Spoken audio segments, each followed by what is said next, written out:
नमस्कार, ABC channel में आपका स्वागत है। मैं हूं सचिन श्रीवास्तव और आप मेरे साथ देखेंगे आजमगढ़ से जुड़ी खबरें। आइए नजर डाल लेते हैं आज की खास खबरों पर। खबर के प्रायोजक हैं काशी गोमती ज्वेलर्स, निकट भंवरनाथ मंदिर, अयोध्या रोड, आजमगढ़। शादी के आभूषण की खरीद पर दुल्हन का श्रृंगार और गृहस्थी का सामान बिल्कुल मुफ्त। गोल्ड, डायमंड और सिल्वर की ज्वेलरी का विशाल संग्रह और लाइफ स्टाइल फर्नीचर, बेलनाडीह, आजमगढ़। सभी प्रकार के इलेक्ट्रॉनिक एवं फर्नीचर की संपूर्ण रेंज उपलब्ध।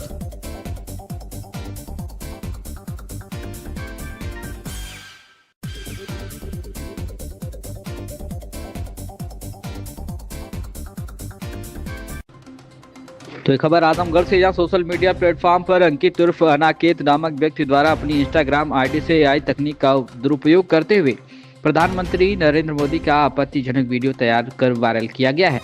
प्रकरण का संज्ञान लेते हुए थाना निजामाबाद पर धारा 67 आईटी एक्ट का अभियोग पंजीकृत किया गया। थाना निजामाबाद पुलिस द्वारा अभियुक्त अंकित उर्फ अनाकेत पुत्र सिद्धू यादव निवासी मुस्लिम पट्टी थाना निजामाबाद आजमगढ़ को हिरासत में लेकर विधिक कार्रवाई प्रचलित है।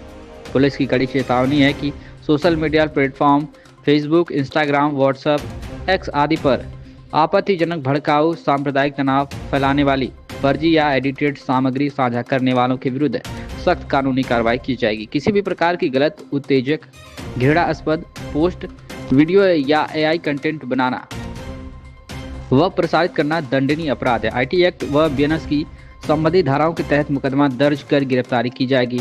फेक न्यूज व भ्रामक सामग्री प्रसारित करने पर साइबर सेल द्वारा तकनीक जांच कर दोषियों की पहचान की जाएगी। सोशल मीडिया पर कानून व्यवस्था भंग करने का प्रयास करने वालों के विरुद्ध शून्य सहनशीलता की नीति अपनाई जाएगी। नागरिकों से अनुरोध है कि किसी भी संदिग्ध या भड़काऊ सामग्री को फॉरवर्ड न करें तथा तुरंत पुलिस को सूचित करें। सोशल मीडिया प्लेटफॉर्म पे प्रधानमंत्री ने आपत्तिजनक टिप्पणी की गई थी, क्या प्रकरण था और पुलिस द्वारा क्या कार्रवाई की? एआई के माध्यम से एक माननीय प्रधानमंत्री जी पर आपत्तिजनक टिप्पणी का एक प्रकरण संज्ञान में आया है, जिसके क्रम में जो अभियुक्त है वो निज़ामाबाद का रहने वाला है। उसका नाम अंकित उर्फ अनिकेत है, जो मुस्लिम पट्टी थाना निज़ामाबाद का निवासी है। इस क्रम में मुकदमा सुसंगत धाराओं में पंजीकृत करके और अभियुक्त को गिरफ्तार कर आवश्यक विधिक कार्रवाई की जा रही है। तो ये बड़ी खबर है आजमगढ़ से, जहां साइबर क्राइम पुलिस ने एक बड़े अंतरराष्ट्रीय साइबर फ्रॉड रैकेट का भंडाफोड़ किया है। गैंग फर्जी पीएम किसान योजना और ई चालान नाम की खतरनाक एपीके फाइलें बनाकर लोगों के मोबाइल हैक करता था और बैंक खातों से पैसे उड़ा लेता था।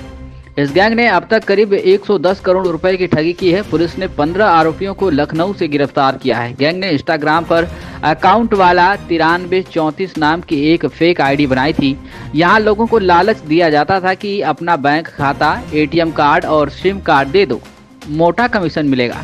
जैसे ही व्यक्ति फंसता उससे उसके खाता का विवरण ले लिया जाता था और फिर उसे फर्जी पीएम किसान योजना या ई चालान एपीके भेजी जाती थी। जैसे ही पीड़ित इसे इंस्टॉल करता था, उसका पूरा मोबाइल हैक हो जाता था और खातों से पैसे गायब हो जाते। पुलिस जांच में पता चला है कि इनके पास 121 बैंक खातों का डेटा था, जिनमें से 31 खातों पर ठगी की पुष्टि हो चुकी है। देश के अलग अलग राज्यों में इनके खिलाफ 186 से ज्यादा साइबर शिकायतें दर्ज हैं। 23 नवंबर को आजमगढ़ पुलिस ने 2 आरोपियों को गिरफ्तार किया था। उसकी निशानदेही और तकनीकी इनपुट पर पता चला कि गैंग का सरगना समद उर्फ इमरान लखनऊ में नया बड़ा फ्रॉड करने की तैयारी कर रहा था। 7 दिसंबर को इंस्पेक्टर देवेंद्र प्रताप सिंह के नेतृत्व में टीम लखनऊ पहुंची। हुसड़िया चौराहे के पास समद और अर्जुन सिंह को पकड़ा गया। इसके बाद जीएमसी होटल और प्रीसियस बीएनबी होटल में छापेमारी की गई, जहां से बाकी 13 आरोपी कमरे में बैठे फ्रॉड कर रहे थे। होटल के बाहर खड़ी i20 और ग्रैंड विटारा कार से 3 और आरोपी पकड़े गए। दोनों गाड़ियां सीज कर दी गई हैं।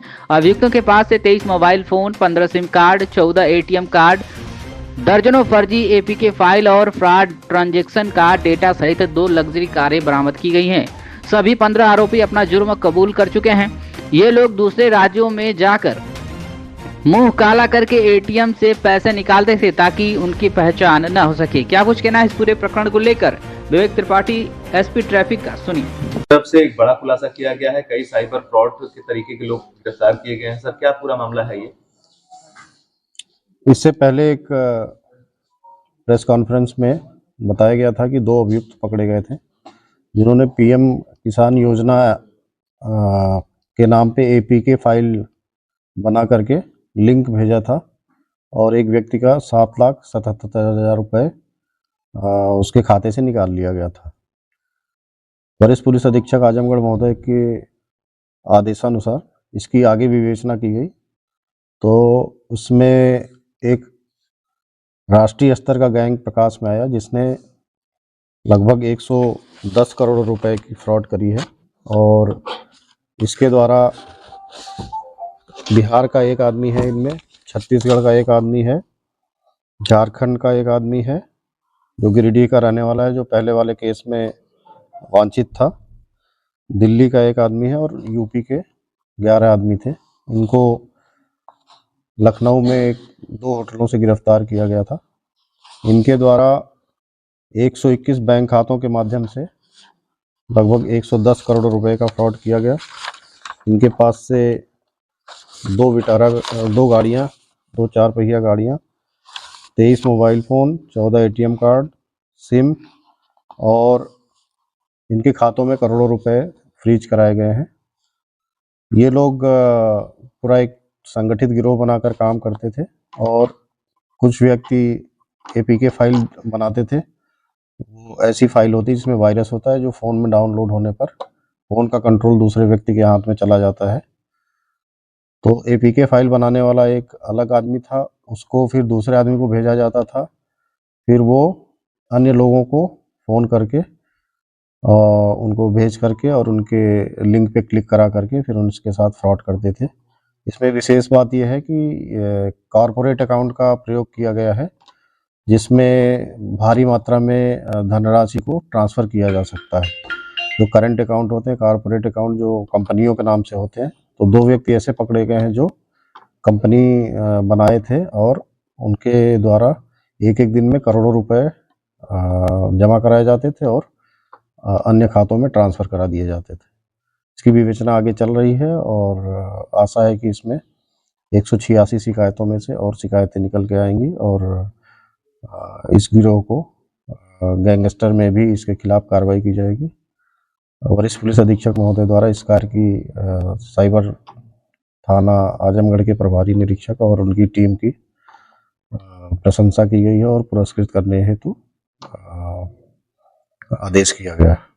सर, इस पूरे मामले का ये जो पूरा नेक्सस था वो किस तरीके से होटल्स में रुकते थे, किस तरीके से घटना को अंजाम देते थे और क्योंकि जो साइबर से रिलेटेड थे ये सर, तो कैसे अपने सर्वर को ये मॉनिटर करते थे वहाँ से? इसमें आपको बताना है कि इसमें पूरा काम बटा हुआ था। एक आदमी फाइल डेवलप करता था, लिंक डेवलप करता था, एपीके फाइल का लिंक डेवलप करता था, फिर उस लिंक को दूसरे आदमी को भेजा जाता था, फिर ये लिंक कई लोगों को मतलब रैंडम नंबर पे भेजा जाता था।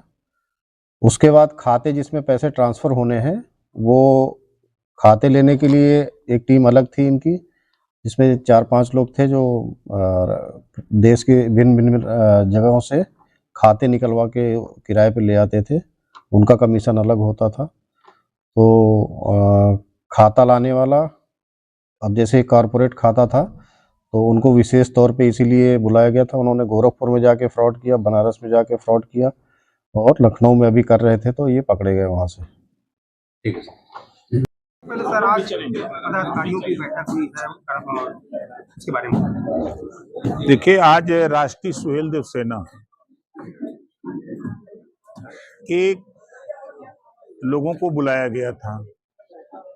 आज भी गांव में 60 से 70% बच्चे जो पढ़ लिख रहे हैं उनको खुद नहीं पता है कि हमको बनना क्या है। तो अभी से हम लोग राष्ट्रीय सुहेल देव सेना के माध्यम से उनको हम लोग अनुभव शेयर कराना चाहते हैं। जो हमारा सिपाही भर्ती होके रिटायर हुआ है, जो दरोगा रिटायर हुआ है, जो मास्टर रिटायर हुआ है, जो बीडीओ रिटायर हुआ है, ऐसे रिटायर्ड कर्मचारियों के माध्यम से हम इन लोगों को उनका अनुभव शेयर करा करके उसकी जानकारी गांव के हर बच्चे तक पहुंचाना चाहता हूं। उस उद्देश्य से आज यहाँ राष्ट्रीय सुहेल देव सेना की बैठक की गई है। प्रदेश में कितने जिलों में ये शुरू हुआ है और कितने अभी हम लोगों ने 22 जिले में शुरू किया है और 75 जिले में इसको शुरू करेंगे और इसके साथ साथ बिहार में भी शुरू करेंगे। कितने लोगों को जोड़ने का लक्ष्य बनाने का ये सेना में? हम लोग 1 लाख अभी सेना बनाने का टारगेट है। अभी क्या दिशा निर्देश दिए गए हैं जो सेना में आए? देखिए, इनको अभी तो अनुशासन बताया गया है, इनको ये समझाया गया है कि भाई गांव में जो लोग हैं, जो बच्चे पढ़ लिख रहे हैं, उनको हमको समझाने की ज़रूरत है कि अगर होमगार्ड की भर्ती हो रही है, उसमें हमको फार्म कैसे भरना है, होमगार्ड की तैयारी कैसे करनी है, पुलिस की भर्ती हो रही है तो उसकी तैयारी कैसे करनी है, सरकारी नौकरियां निकल रही हैं तो उसकी तैयारी हमको आपको कैसे करनी है, इन सब चीज़ों की जानकारी दी जा रही है। इस साल देश के सबसे बड़े एयरलाइंस इंडिगो और उन्हें रिनोट करने वाले डीसी अभी कटघरे में नजर आ रहे हैं, क्या कहना चाहेंगे? देखिए, निश्चित है कि जनता परेशान हो रही है और प्रधानमंत्री जी भी चिंतित हैं, हमारे देश के गृह मंत्री जी भी चिंतित हैं। उन्होंने उड्डयन मंत्री को बुला करके उस समस्या का समाधान करने का पूरा प्रयास किया है। उत्तर प्रदेश सरकार के मंत्री संजय निषाद ने बलिया की कुछ अंग्रेजों का दलाल कहा है, जिसको आक्रोशित करनी सेना के संजय निषाद जीप काटने के लिए 10 लाख का इनाम था, क्या कहना चाहिए? ये अखबार में चर्चा में बने रहने के लिए इस तरह का जीप काटने की बात कर रहे हैं। डॉक्टर संजय निषाद जी ने ये कहा है कि जब देश की आज़ादी की लड़ाई हो रही थी तो बहुत से लोग, अपने देश के लोग अंग्रेजों के साथ थे और देश आज़ाद हुआ, उस आज़ादी का आनंद आज वो भी ले रहे हैं। तो वो अपनी भाषा में बोले हैं और उनको नहीं समझ में आ रहा है कि क्या बोल रहे हैं, इस नाते वो जीप काटने की बात कर रहे हैं। इस तरीके से खुलेआम सोशल मीडिया पर कहना कि 10 लाख का इनाम, हम उसकी निंदा करते हैं और ऐसे लोगों के खिलाफ मुकदमा लिख करके इसे जेल भेजना चाहिए। और देश की जो इंडिया एयरलाइंस है क्रॉसिंग जो चल रही है, उसे सरकार क्या सोच रही है, सरकार क्या कदम उठा रही है? सरकार ने कल जो टिकटों का रेट बहुत हाई हो गया था, टिकटों का रेट फिक्स कर दिया कि यहाँ से यहाँ जाने का इतना, यहाँ से यहाँ जाने का इतना, यहाँ से यहाँ जाने का इतना, जो बहुत चर्चा में था कि यहाँ इतना बहुत महंगा हो गया है। दूसरी, इंडिगो सुचारू रूप से चले, उसके लिए वार्ता चल रही है। लगातार विपक्ष डॉलर पर मुद्दा बना रही है कि रुपए की कीमत घटती जा रही है। विपक्ष के पास कोई काम नहीं है, वो खाली विरोध कर रहा है और कोई काम नहीं है। डॉलर बढ़ता जा रहा है, रुपया घटता जा रहा है, इसलिए क्या करना है? देखिए, हमारी लड़ाई देश में रोटी, कपड़ा, मकान, शिक्षा, दवाई की है। लोगों को रोजगार मिले, लोगों को नौकरी मिले। डॉलर गरीबों को तब समझ में आएगा जब इनमें शिक्षा होगी, जब इन बेहतरी की तरफ ये लोग रहेंगे तब समझ में आएगा। अभी हम लोगों के जो लड़ाई है वो लड़ाई रोटी, कपड़ा, मकान, शिक्षा, दवाई की है। आजमगढ़ रेलवे सुंदरीकरण करने के लिए स्टेशन घटिया निर्माण कार्य का मामला सामने आया है, क्या कहना चाहिए? ठेकेदार की गलती है, सरकार की थोड़ी गलती है। तो क्या होना चाहिए? ठेकेदार के खिलाफ जांच होनी चाहिए, कोई दे उस पर जांच करा देते हैं, हम जांच करा देते हैं। पंचायत चुनाव को लेकर सरकार की क्या तैयारियां चल रही हैं? पूरी तैयारी है, समय पे चुनाव होगा। कोई डेट इससे कोई ऐसा? अभी डेट तय होगा तो बता देंगे। आप बार बार ये कह रहे हैं कि यूपी में इन दिनों नौजवानों को बेरोजगारी और महंगाई का भारी नाराजगी है, बार बार आप कह रहे हैं, इसके बारे में क्या कहना है? देखिए, हम नहीं कह रहे हैं, हम ये कह रहे हैं कि बहुत से बच्चे ऐसे हैं जिनको रोजगार और नौकरी पाने का तरीका नहीं है।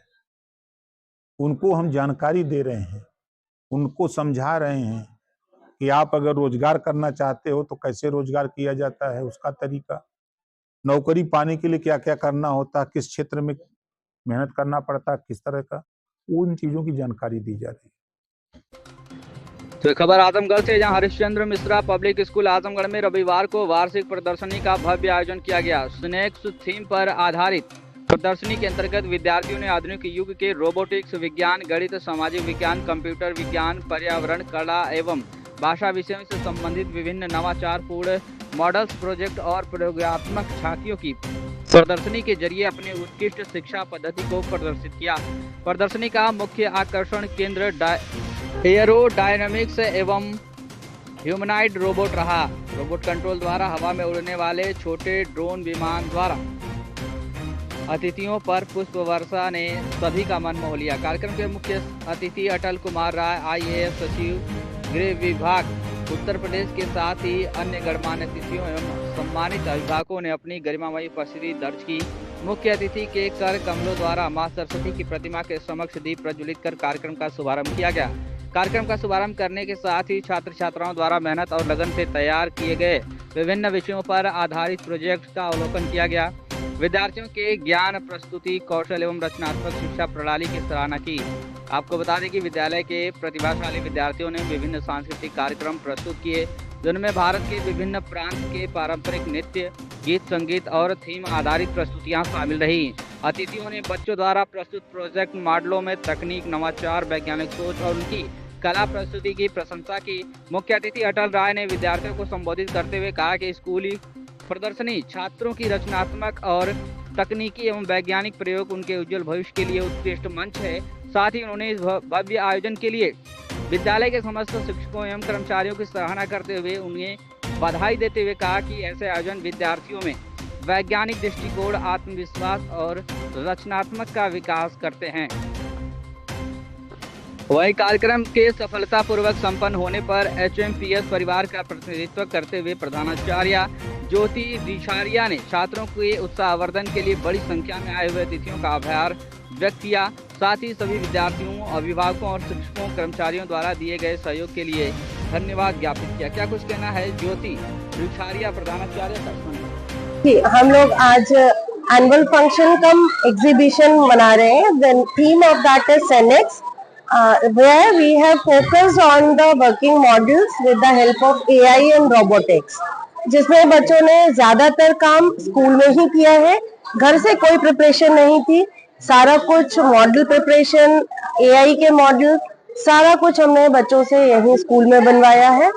और इस शो का सबसे मुख्य जो था वो हमारा ह्यूमनॉइड और एरो मॉडलिंग था। मैडम, जिस तरीके से फंक्शन में के दौरान कुछ एयरप्लेन्स भी उड़ती हुई देखी गई है, तो वो आपके स्कूल के बच्चों ने किस तरीके से उसको फीचर किया? वो AI और जो रोबोटिक्स के टीचर हैं उनके गाइडेंस में बच्चों ने स्कूल में ही ग्लाइडर्स वगैरह बनाए थे। जो आप ऊपर ड्रोन उड़ते हुए देख रहे थे, वो ड्रोन भी बच्चों ने ही फ्लाई किए थे। और उसमें पूरा का पूरा जो क्रेडिट है वो हमारे टीचिंग स्टाफ, हमारी फैकल्टीज को जाता है। मैडम, और किस तरीके का इवेंट हुआ है? एग्जीबिशन के साथ साथ हम लोगों ने बच्चों को कल्चरल प्रोग्राम के लिए भी प्रिपेयर किया है, where they have showcased their talent of music and dance as well. And exhibition was for all the subjects, social science, science as well, maths, English, and every department has done their work excellently. जितने भी projects थे almost सभी working models थे। और मैंने जैसा कि आपको बताया अभी, AI और रोबोटिक्स के काफी सारे मॉडल थे, जिसमें से चीफ गेस्ट को पर्सनली जो रोबो सॉकर था, जिसमें उन्होंने खुद भी खेल के देखा, वो बहुत पसंद आया। और एक जेस्चर कार थी जिसमें जिस तरफ भी आप हाथ घुमाएंगे उसी तरफ कार मूव करेगी। मैडम, सारे फंक्शन के बीच में बच्चों ने कुछ सेल्फ मेड कुछ बनाया भी था, चित्रकला जी, आर्ट एंड क्राफ्ट का भी काम बच्चों ने काफी खूबसूरती से किया है, जिसमें उन्होंने लिपन आर्ट का बहुत अच्छा शोकेस किया था। प्लस उन्होंने वर्ली आर्ट से जितने भी पॉट्स थे उनको पेंट किया है। And they have done the clay work and painting also they have done on the canvas board. So we have kept everything in mind to showcase there with and to nurture the creativity of the students. Madam, और बच्चों को कुछ हौसला अफजाई करने के लिए क्या कहना चाहेंगे? क्योंकि बहुत अच्छा प्रोग्राम। देखिए, जब भी इस तरह के कोई प्रोग्राम होते हैं तो वो टीम वर्क का ही मेन फोकस रहता है उसमें, जिससे बच्चे बहुत सारी चीजें सीखते हैं जो वो क्लासरूम से बाहर रह के ही सीख पाते हैं। बहुत सारी चीजें जो सोशलिज्म की होती है, कैसे कनेक्ट करना है, कैसे टीम बिल्डिंग करना है, किस तरह से कोऑर्डिनेशन करना है अपने टीम मेंबर्स के बीच में, ये सारी चीजें सीखने का ये बहुत ही अच्छा मौका होता है। Thank you so much. तो बड़ी खबर है आजमगढ़ से, जहां जिले के महाराजगंज थाना क्षेत्र के त्रिपुरारपुर गांव में मुलायम सिंह यादव की मूर्ति के अनावरण कार्यक्रम में पहुंचे सपा महासचिव शिवपाल यादव ने भाजपा पर जमकर हमला बोला है। प्रदेश और केंद्र की सरकार पर निशाना साधते हुए सपा महासचिव शिवपाल यादव ने कहा कि डबल इंजन की सरकार में गरीब, किसान, नौजवान सब परेशान हो रहे हैं। सरकार ने जो वादे किए थे एक भी वादा पूरा नहीं किया है। यह सरकार जनता को लूटने का काम कर रही है। प्रदेश और देश में भ्रष्टाचार चरम पर है। बिजली के स्मार्ट मीटर बहुत तेजी से भाग रहे हैं। सपा महासचिव ने कहा कि डबल इंजन की सरकार के 10 वर्ष से अधिक के समय पूरे हो गए हैं, इसके बाद भी जनता से किए गए वायदे अभी भी अधूरे हैं।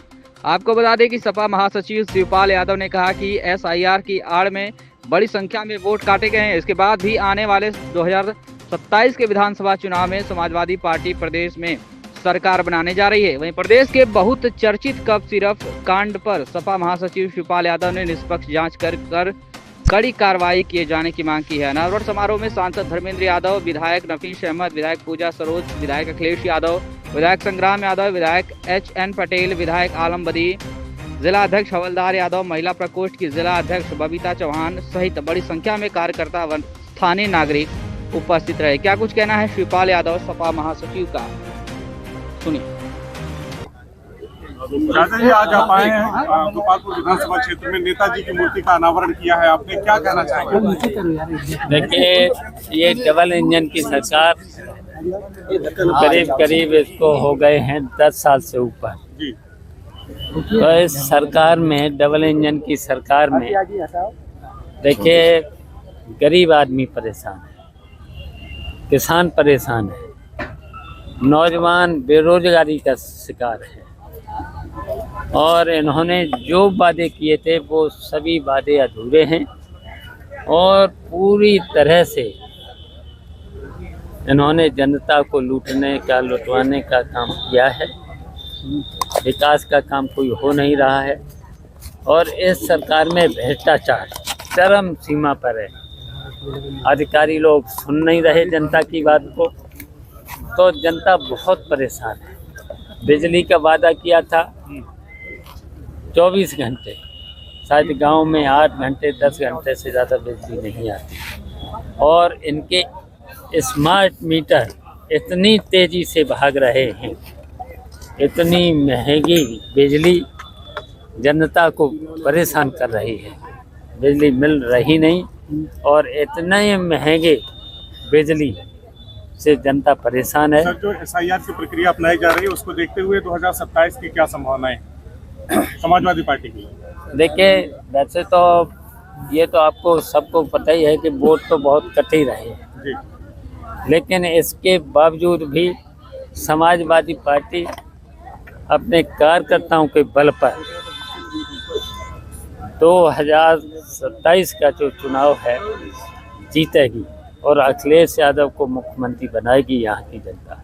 सर, जिस प्रकार से सिर्फ नेतृत्व के द्वारा SIR को लेकर अपील की गई थी, उस तरह से धरातल पर आपके कार्यकर्ता काम करते नहीं दिख रहे? नहीं, हमारे कार्यकर्ताओं ने पूरी तरह से, मैंने तो समीक्षा करी है हमारे कार्यकर्ताओं ने, और अभी समय है और 14 तारीख के बाद जब सूची आएगी फिर समय मिलेगा।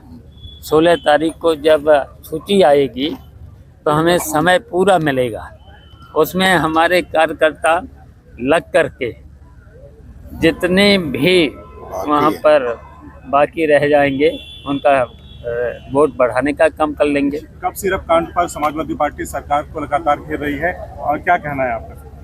देखिए, तुरंत उसे निष्पक्ष जांच करा करके उस पर कार्रवाई करना चाहिए। तो सरकार देरी क्यों लगा रही है? सरकार को देरी, देश का भी नाम आए, उस पर कार्रवाई करनी चाहिए। तो देरी का ही बात की है, सरकार देरी क्यों कर रही है? पश्चिम बंगाल में जिस तरह से बाबरी मस्जिद का मामला खड़ा करके फिर से देश को दूसरी तरफ मोड़ने का प्रयास किया जा रहा है, आपको क्या नजर आता है इसमें? अब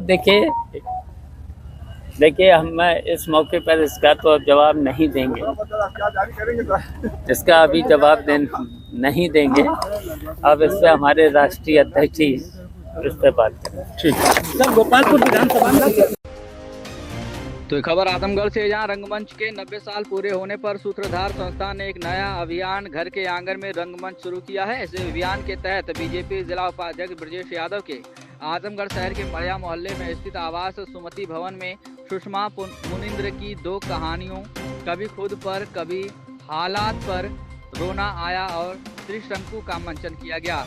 समाज में बढ़ते हुए लिव इन रिलेशनशिप के ऊपर आधारित इन दोनों नाटकों को कहानी का रंगमंच विधा के जनक, देश के जाने माने निर्देशक और राष्ट्रीय नाट्य विद्यालय नई दिल्ली के पूर्व निदेशक प्रोफेसर देवेंद्र राज अंकुर ने निर्देशित किया है।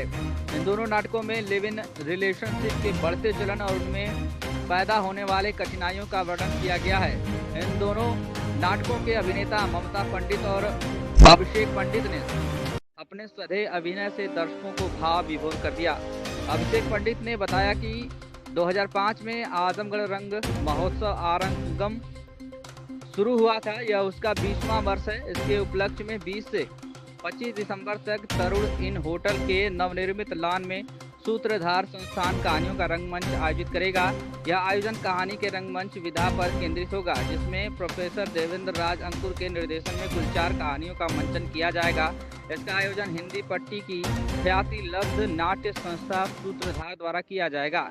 इस अवसर पर सदर विधानसभा पूर्व प्रत्याशी सुनील राय, भाजपा किसान मोर्चा के प्रदेश महामंत्री घनश्याम पटेल, सदर विधानसभा के पूर्व प्रत्याशी आरपी राय, सठिया चीनी मिल के डायरेक्टर नरेंद्र सिंह, भारतीय जनता पार्टी के वरिष्ठ नेता चंडिका नंदन सिंह, नगर के प्रतिष्ठित व्यवसाय सीबी गुप्ता, भारतीय जनता पार्टी के पूर्व महामंत्री रविशंकर तिवारी, भाजपा के महामंत्री विनोद उपाध्याय, भारतीय जनता पार्टी के जिला उपाध्यक्ष संजय यादव, युवा मोर्चा के पूर्व अध्यक्ष मनीष सिंह, भारतीय जनता पार्टी के पूर्व नगर अध्यक्ष पवन देव त्रिपाठी, भारतीय जनता पार्टी के पूर्व नगर कोषाध्यक्ष मंगल सेठ, पंकज सिंह, नवरंग विद्यालय के प्रबंधक वरुण राय, छोटे भाई स्वतंत्र राय, होटल तरुण इन के निदेशक तरुण राय, रत्ना पब्लिक स्कूल की प्रधानाचार्य प्रिया सिंह और प्रबंधक राजीव तलवार सहित नगर के अनेक संभ्रांत नागरिक मौजूद रहे। क्या कुछ कहना है अभिषेक पंडित अभिनेता का? अभिषेक जी, आपके द्वारा एक नाट्य रंगमंच का प्रदर्शन किया जा रहा है, ये किस कथा पे आधारित है और किस तरह के लोगों को किस तरह से आपने किया? देखिए, समाज को बदलाव लाने की जो तमाम माध्यम है, उनमें सबसे जो सशक्त माध्यम है वो रंगमंच है, नाट्य कला है। हिंदी रंगमंच में बहुत सारे प्रयोग हुए हैं, बहुत सारे विधान हैं। उस श्रेणी में एक नए रंगमंच की विधा उभरी है जिसको कहानी का रंगमंच कहा जाता है। इसमें कहानी को जस का तस बोलते हुए अभिनेता दृश्य बनाते हैं, भाव ले आते हैं, अभिनय करते हैं। तो इसका एक अभ्यास प्रस्तुति हम यहाँ कर रहे हैं, जो कि प्रोफेसर देवेंद्र राज अंकुर राष्ट्रीय विद्यालय के पूर्व निदेशक और कहानी के रंगमंच के जनक हैं, और उनके निर्देशन में हम लोग कर रहे हैं। और एक नया प्रयोग किया गया, चूँकि आजमगढ़ में रंगमंच करना बहुत दुसाध्य काम है, यहाँ संसाधन उस तरह के नहीं हैं, तो यहाँ के रंगकर्मी लगातार नए प्रयोग करते रहते हैं, तो समाज के साथियों का सहयोग मिलता है। आज उसी क्रम में भाई ब्रिजेश यादव जी के घर पे हम लोग आए हैं, और यहाँ पे हम लोग इनके इस प्रांगण में अपने कुछ सुधीर दर्शकों, मित्रों और नाट्य कला में रुचि रखने वाले दर्शक वृंद के सामने एक प्रस्तुति करने वाले हैं, जो कि सुषमा मुनिम जी की कहानी है। और 2 कहानियां हैं। पहली कहानी है कभी खुद पर तो कभी हालात पर रोना आया, दूसरी कहानी है त्रिशंकु। दोनों कहानियों का जो थीम है वो है लिव इन रिलेशनशिप या एक्स्ट्रा मैरिड अफेयर्स जो होते हैं। तो इसी की प्रस्तुति है, दोनों कहानियां एक साथ करेंगे, और 2 अभिनेता हम लोग मंच पे हैं, ममता जी और मैं, और इसके अलावा जो है हमारे 2 सहयोगी हैं, सत्यम कुमार और नेहा जी। इस कहानी के माध्यम से आप क्या संदेश देते हैं आपके युवा को? देखिए, अच्छी कला वो होती है जिसमें कुछ मैसेज हो, कुछ संदेश हो, जिससे समाज को कुछ मिलता हो। तो नाटक कला या रंगकर्मी जिस विधा से जुड़े हैं, इनका उद्देश्य है समाज में जो बुराइयां हैं उनको सबके सामने ले आना। आज एक ज्वलंत प्रश्न है लिव इन रिलेशनशिप। भारत का कानून इसकी इजाज़त देता है, लेकिन हमारा समाज इसे मान्यता नहीं देता है। तो इन्हीं दोनों द्वंद्व के बीच में जो जीवन का जो ऐसे हालात में जो जीवन घटित होता है, जो घटता है, उसको हम पूरी सच्चाई और ईमानदारी से दिखाने का प्रयास कर रहे हैं। यह नाट्य मंचन कब से शुरू होगा और कब तक चलेगा? ये तो हमारी प्रस्तुति है, 1 घंटे की प्रस्तुति है। अभी हम इसे 24 दिसंबर को अपने राष्ट्रीय नाट्य समारोह आजमगढ़ रंग महोत्सव, जिसे हम आरंगम के नाम से जानते हैं, जो कि इस साल 20वां साल है, उसमें इसको 24 दिसंबर को इसकी ओपनिंग करेंगे। आजमगढ़ के होटल तरुण के नवनिर्मित लॉन में यह आयोजन होने वाला है। शाम 6 बजे से प्रतिदिन चलेगा। इसके अलावा पूरे देश भर में इसकी मंचन की योजना है। आज का जो युवा है वो डिजिटल माध्यम में फेसबुक, व्हाट्सएप और इंस्टाग्राम पे जुड़ा है, तो क्या आपको लगता है कि यह कहानी लोग देखने के बाद देखेंगे? देखिए, मनुष्य चुनौती है? नहीं, ये कोई बहुत विशेष चुनौती नहीं है। थोड़ा सा कुछ लगता है लोगों को। मनुष्य अपनी जड़ों को अभी कभी नहीं छोड़ सकता। सिनेमा का जो इतिहास है, स्क्रीन का इतिहास, उसको सिर्फ अभी 125 साल हुए हैं। और नाटक जो है 5000 साल पुरानी विधा है। तो जो विधा 5000 साल में नहीं खत्म हुई, वो 100 साल 150 साल की व्याधि में या व्यवधान है, इसमें खत्म नहीं हो सकती। स्क्रीन अलग विधा है, reels, TV serials, YouTube channels या सिनेमा या ओटीटी, ये सब भी रचनात्मक माध्यम है और इनके आने से भी कहानी, अभिनय आदि कला को विस्तार मिला है। उसी क्रम में हम लोग भी प्रयास कर रहे हैं, जैसे आज इस घर में हम कर रहे हैं नाटक, कि हम सहज रूप से नाटक लोगों के सामने लेकर जाएं। इसका डिजिटल रूप भी आएगा? नहीं, नाटक डिजिटल रूप नहीं आते, ये जीवित कला है ना, एक बार होता है और समाप्त हो जाता है, दोबारा करने के लिए फिर से प्रयास करना पड़ता है। तो ये खबर आजमगढ़ से, जहां गोरखपुर लिंक एक्सप्रेसवे से सटे ईंट भट्टे के बगल में अज्ञात व्यक्ति का शव जमीन पर पड़ा मिला है। सुबह लगभग 10:30 पर ईंट भट्टे पर काम करने वाले 2 मजदूरों जो कि कहीं ईंट पहुंचाकर जब भट्टे पर पहुंचे तो ईंट बनाने के लिए गिराई गई मिट्टी के ऊपर किसी को लेटे हुए देखे। मजदूरों ने जब नजदीक जाकर देखा तो व्यक्ति मरा हुआ प्रतीत हुआ। तुरंत मजदूरों ने इसकी सूचना भट्टा मालिक केशव सिंह को दिया। वह मौके पर पहुंचकर घटना की जानकारी पुलिस को दिया तो मौके पर अतरौलिया पुलिस वरिष्ठ उप निरीक्षक पवन सिंह, उप निरीक्षक राजेश कुमार पुलिस बल के साथ पहुंचे। वहीं पुलिस ने शव को कब्जे में लेकर पहचान में जुट गई है। बता दें कि प्रथम दृष्टया शव को देखने से प्रतीत हो रहा है कि उसके नाक से खून बह रहा था, जमीन पर गिरा हुआ था। वहीं उसका पेट के बल लेटा पड़ा था तथा पैर से जमीन को कुनेदा था। पुलिस को उसके पास से 4000 रुपए भी मिलने की सूचना है। सूचना पाकर सीओ सगड़ी अनिल वर्मा तथा थाना अध्यक्ष अहिरौला अमित कुमार मिश्रा मौके पर पहुंचकर स्थानीय लोगों से पूछताछ की तथा शव को पहचान के लिए सोशल मीडिया तथा अन्य माध्यमों से पहचान की कोशिश कराई। इसी दौरान गांव का ही कोई युवक यह बताया कि अमुक व्यक्ति 4 दिन पहले इसी गांव में सड़क के किनारे शराब के नशे में घूम रहा था। इसकी सूचना जनपद के कई पड़ोसी थानों को दी गई तो जानकारी हुई कि अमुक व्यक्ति फूलपुर कोतवाली क्षेत्र का फूलपुर कस्बा निवासी विनोद बर्नवाल पुत्र श्री प्रकाश बर्नवाल उम्र लगभग 52 वर्ष जो कि दिल्ली में कहीं प्राइवेट नौकरी करता था का शव है। पुलिस द्वारा मृतक व्यक्ति के परिजनों से संपर्क करने पर पता चला कि 4 दिसंबर को बूढ़नपुर के किसी गांव में अपने किसी रिश्तेदार के यहां वह गया था और तब से अभी तक वापस नहीं आया। मृतक के पास एक पुत्र था, एक पुत्री है।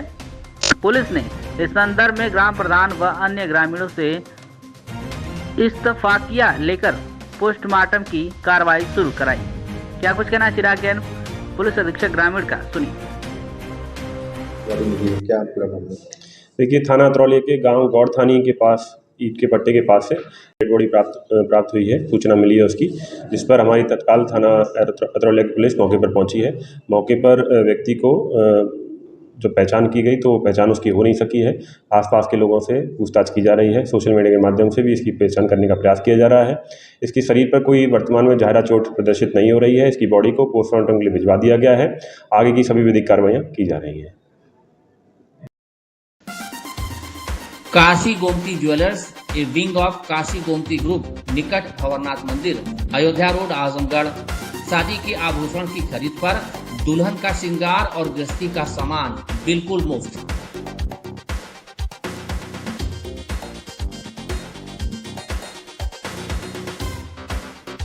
गोल्ड, डायमंड और सिल्वर की ज्वेलरी का विशाल संग्रह, शुद्धता की 100% guarantee.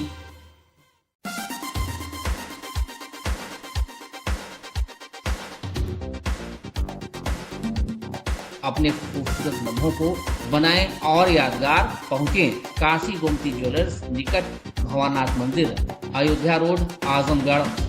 Lifestyle furniture, Belnadi, Azamgarh. सभी प्रकार के फर्नीचर एवं इलेक्ट्रॉनिक सामानों की भरपूर रेंज उपलब्ध। हमारे यहाँ EMI की सुविधा 0% ब्याज पर उपलब्ध। इलेक्ट्रॉनिक सामानों में LED TV, refrigerator, washing machine, air conditioner, air cooler, deep freezer, water cooler, mixer juicer, iron, fan, induction, battery, inverter, electric geyser, gas geyser, आटा चक्की इत्यादि। फर्नीचर के सामानों में बेड, गद्दा, सिंगारदान, अलमीरा, sofa, table, chair, rack, stool, संदीली, सीढ़ी, डाइनिंग टेबल, झूला आदि। शादी विवाह की हो तैयारी या ऑफिस और घर के लिए सामानों की करनी हो खरीदारी, पहुँचिए लाइफस्टाइल फर्नीचर, बेलनाडी, आजमगढ़।